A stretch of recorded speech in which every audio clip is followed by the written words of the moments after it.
Next কি আছে দেখো, নেক্সট দেখো সবাই, plenty of aspirants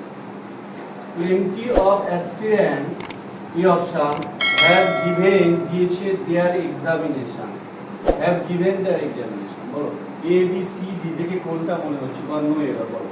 plenty of aspirants have given their examination, plenty of aspirants have given their examination.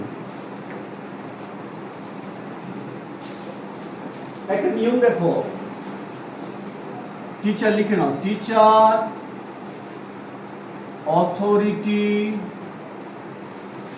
Board, এগুলোর ক্ষেত্রে হয় গিভ, আর স্টুডেন্ট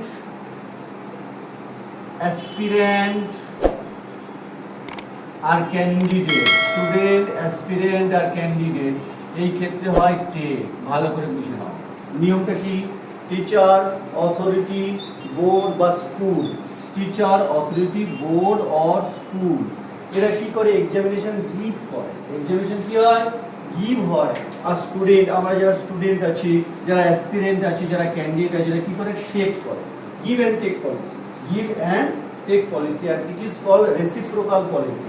তাহলে আমাদের নিয়ম কি, teacher authority board school, teacher authority board school এদের ক্ষেত্রে হয় গিভ, এদের ক্ষেত্রে কি হয়, গিভ হয়। বাট স্টুডেন্ট অ্যাসপিরেন্ট ক্যান্ডিডেট এদের ক্ষেত্রে কি হয়, টেক, এদের ক্ষেত্রে কি হয়, টেক। তাহলে এখানে কোনটা তাহলে ভুল হবে, প্লেন্টি অফ অ্যাসপিরেন্ট, যখন অ্যাসপিরেন্ট চলে এলো মানে ক্যান্ডিডেট চলে এলো, যখন ক্যান্ডিডেট চলে আসবে তখন আমি গিভ দিতে পারবো কি, দিতে পারবো না। তাহলে কি দিতে হবে, টেক। তাহলে হ্যাভ আছে মানে কোন tense, perfect tense, perfect tense. তাহলে গিভেনের জায়গায় কি হয়ে যাবে, টেক টু টেকেন, গিভেনের জায়গায় কি হয়ে যাবে, টেকেন। তাহলে আমাদের রুলসটা কি বলছে, teacher authority board, teacher authority board school এই চারটের ক্ষেত্রে কি হয়ে যাবে, গিভ, আর স্টুডেন্ট অ্যাসপিরেন্ট ক্যান্ডিডেট এদের ক্ষেত্রে কি হবে, টেক।